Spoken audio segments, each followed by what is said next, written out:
Dunning County in Heilongjiang Province borders Hunchun to the south in Jilin Province and the city of Suifenhe to the north.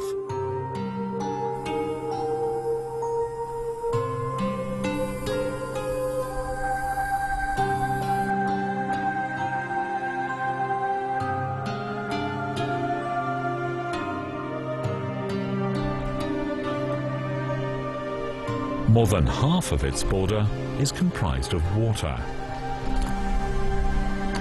The town was once an important stop on a courier route that connected inland areas with the coast. Ussurisk is not far away across the Russian border, and the major port city of Vladivostok is just over 150 kilometers away.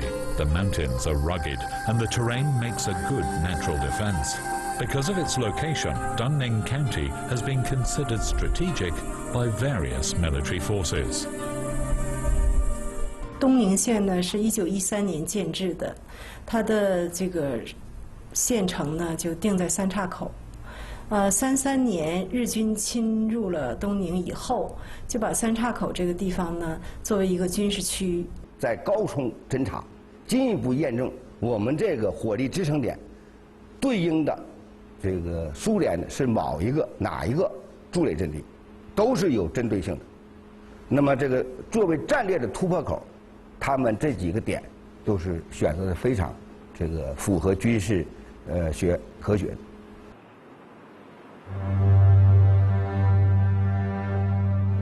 Strategy advisor Saburo Endo kept diaries that now shed some light on the comings and goings of that time. He describes leaving Harbin for Mudanjiang to attend a briefing on the geography of the eastern border areas.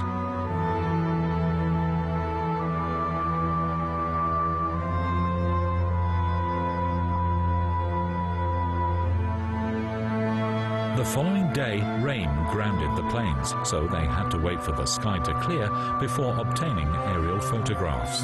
Once those images were available, they studied the terrain of the region in order to draw up battle plans.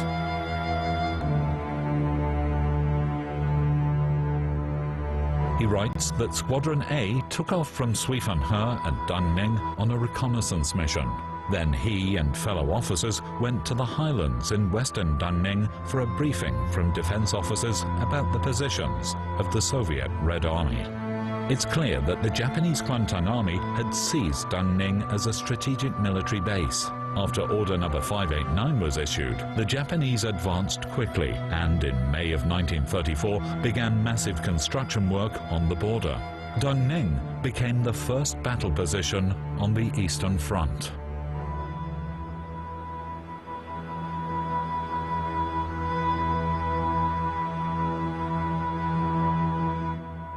守住东宁要塞，如果的话呢，以东宁要塞为据点，这就意味着把苏联当年的这个太平洋舰队的这个基地把它彻底摧毁，使这个是什么呢？苏联太平洋舰队就没有了岸可靠。" On the other side of the river were the Soviet turrets, bunkers and trenches. Although they were well concealed, the Kwantung Army had tracked every movement of the Red Army. The Japanese then selected the most advantageous positions from which to attack the enemy and began construction of underground facilities.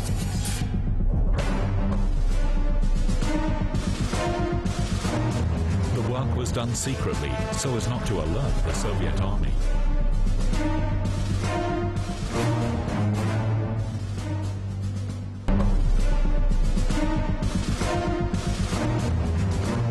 Engineering blueprints were destroyed and laborers killed after the construction was completed.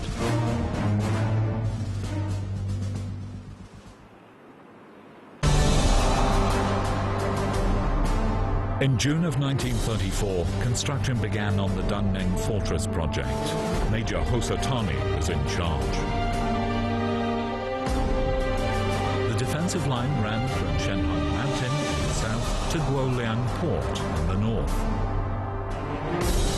They bored tunnels into the mountains of Dunning to create huge underground chambers. In order to ensure success, the Kwantung Army invested significant financial and human resources. They thought of it as the eternal fortress in North Manchuria. It was also known as the son of the tiger.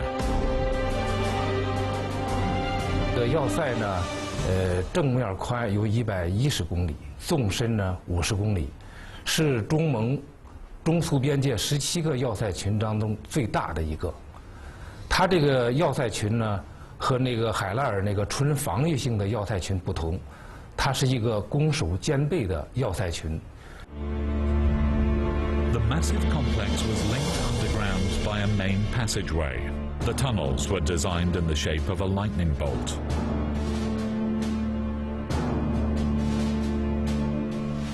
The deepest part of the central fortification housed the command center. It was equipped with command posts, telephone exchange rooms, mail rooms, a telecommunication hub, rest areas, an observatory, and a place to store weapons and munitions. A vertical shaft more than 10 meters deep was located at the entrance of the main passage. Elevators were used to move supplies to the maze of tunnels below.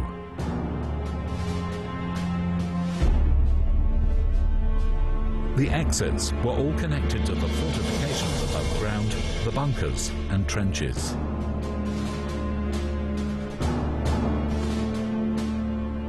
Artillery shells were carried to the huge cannons on rail cars that ran through the tunnels.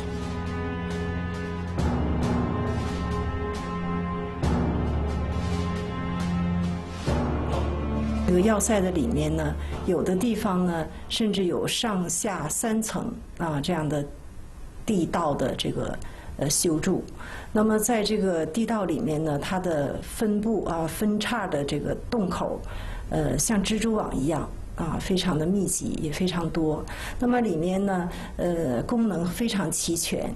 你比如说有这个将校室，有指挥部甚至排风排水这些功能一应俱全。 The Kwantung Army concentrated its defences in northeast China in these border fortifications. It also planned to use the fortress to stage an invasion of the Soviet Union. From these fortifications, the Japanese planned to sweep across the whole of Northeast Asia.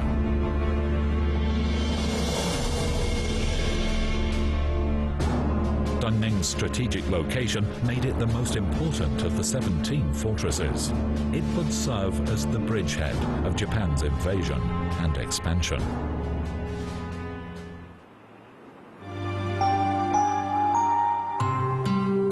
The view from the foot of Mount Shun is one of lush green foliage. It's hard to imagine that beneath the surface there's a formidable fortress.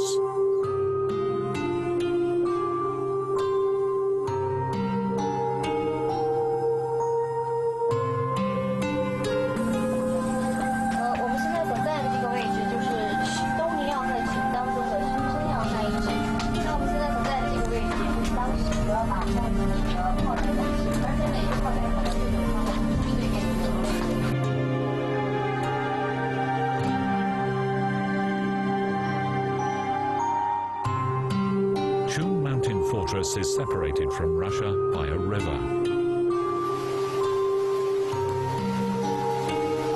Covering an area of 95,000 square meters, it's 270 meters above sea level. Running from northeast to the southwest, the mountain's peak is relatively flat, with steep slopes on the eastern and western sides. The rough terrain of the areas gives Mount Shun a strategic position.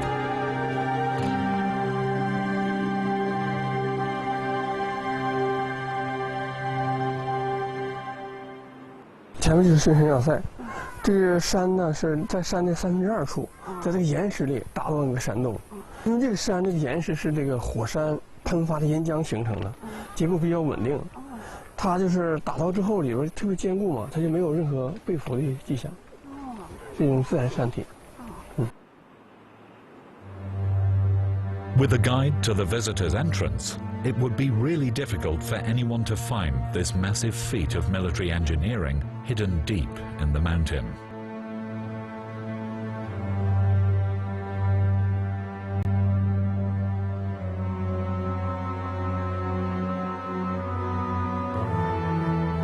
我们前面这是一个巷道挖掘的一个断面，通过我们仔细观察这个断面呢，我们可以分析它当时一种的掘进方式。现在我们看的这个断面上有好几排这种钻孔，这大概有3、4排。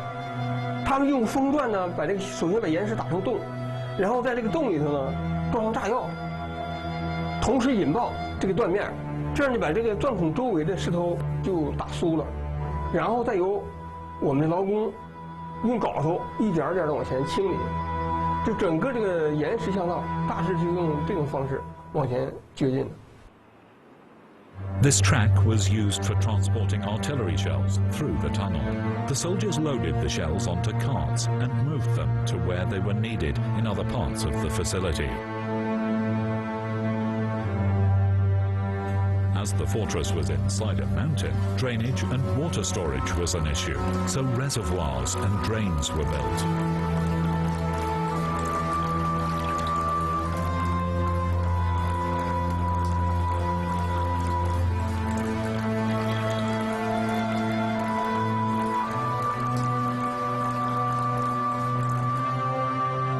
The rooms and corridors of the fortress are built of concrete.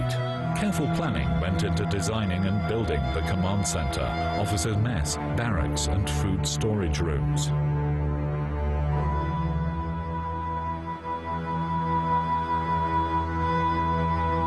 The design was very detailed. To guard against biological or chemical attacks, the Japanese even built special sealed doors, nearly 1 meter thick.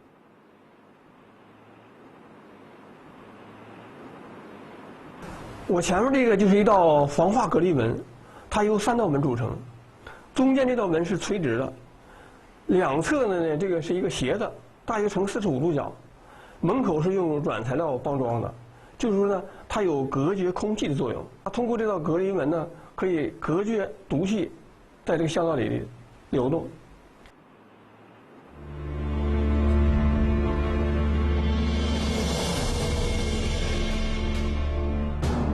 It's believed that at one time more than 100,000 troops were stationed at Dungneng.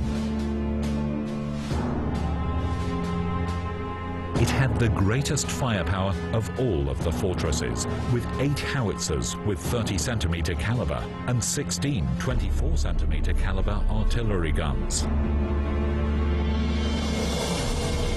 In 1939, Dungneng was truly a state-of-the-art military installation. It had the highest rating for strength and longevity.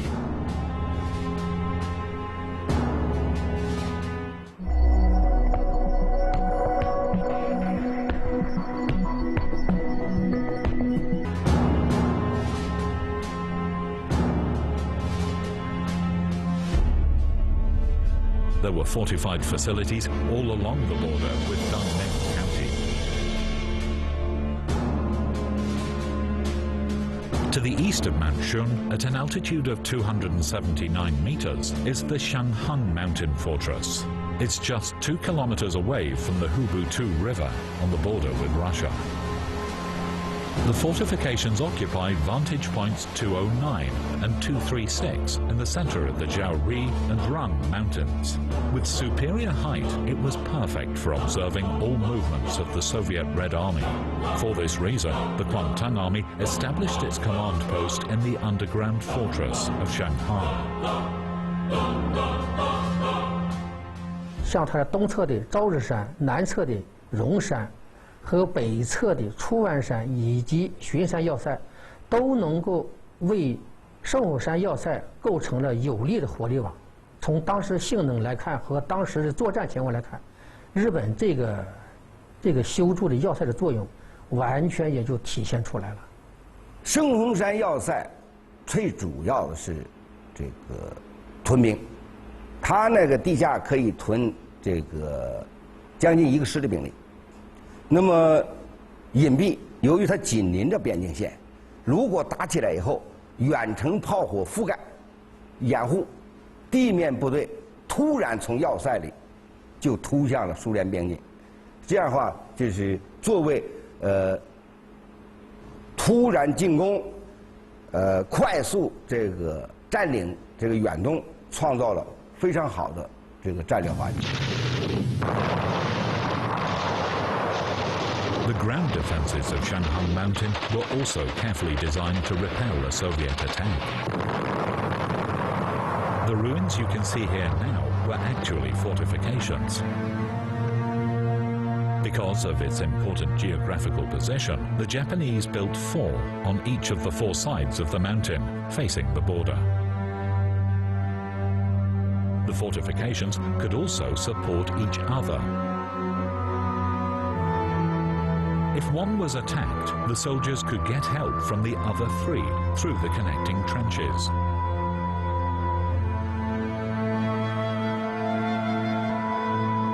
山体上那些碉堡，那就是始终处于战备状态，1级战备状态，啊，没有像这个在那摆着，是吧？那没有是那个时候，日军在这个时候，那就是如临大敌一样，他下令就是那样，日军的这个军事要求那是很严的。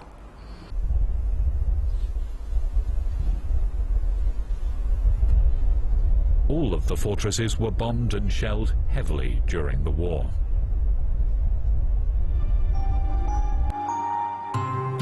These heavy cement slabs demonstrate the strength of this underground fortification to endure the bombardment of long-range artillery.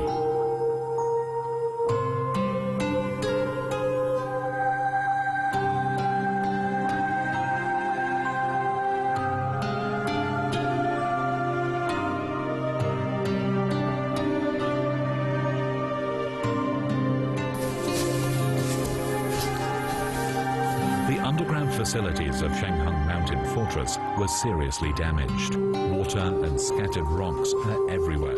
Many entrances and tunnels were bombed and rendered impassable. Without any restoration and cleaning, the fortress genuinely reflects the original state of the bastions immediately after the war.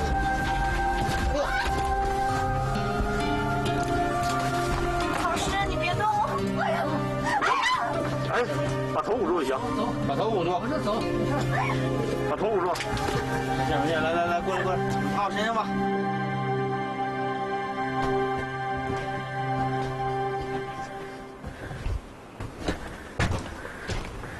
这间地下小房就是过去的包扎所，哎，挺深的，慢着走啊，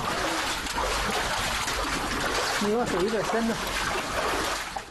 这个山路都是围绕山脊的走向修筑的、构筑的，到前面这块堵死了，进不去了，这个比较危险的。这是一个通气口，主要是起到一个输氧的作用。据日本有一个老兵，叫伊藤秀雄，他是东京人，他在回忆的时候，他就回忆这条口啊，这个口里就是有2个输气口。 这里还有小的，因为这个通气口呢，就是说，一旦这个通气口就封锁之后，他们就利用这个。所以说，苏军在1945年8月份封锁上面以后，他们的地下要塞的士兵完全都在这轮番的呼吸。 This was the largest vent in the Shanghang facility. The ventilation system was critical in ensuring a supply of breathable air for the troops.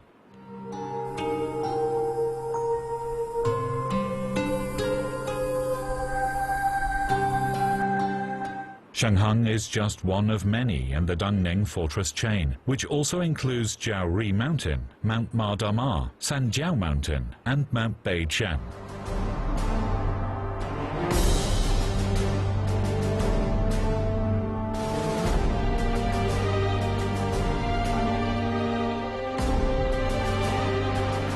In August 1945, the Soviet army entered northeast China. The Japanese troops in their underground fortresses refused to surrender.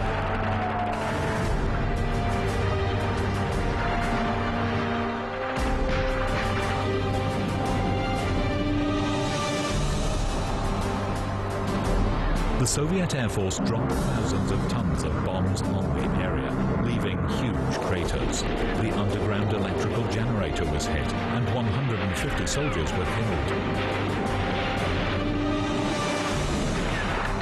Finally, after an offer from the special Soviet envoy, General Kwantung, 900 Japanese soldiers gave up their weapons and surrendered.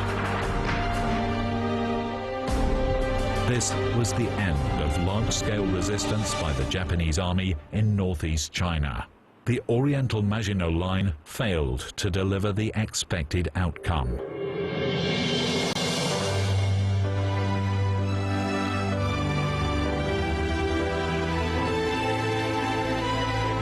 Now, the secrets of the mountains are finally revealed. Near the China-Soviet border, the Japanese had built a line of fortifications known as the Dungning Fortress. More than 100 kilometers wide and 50 kilometers deep, it stretched across 11 mountains.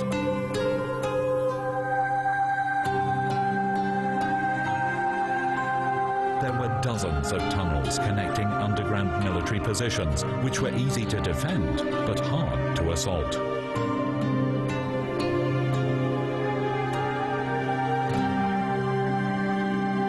The Dungning line of forts was the anchor for the ambitious dreams of the Japanese Kwantung army. Though it never lived up to expectations, today it's a concrete reminder of the Japanese invasion of China.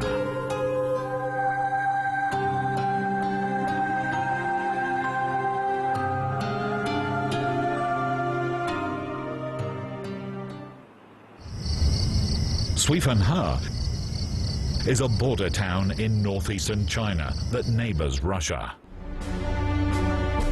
Following its takeover by the Japanese in 1933, the Kwantung Army constructed 3 fortresses along the town's 32-kilometer border with the USSR, creating one of the most concentrated set of fortifications in that tense region.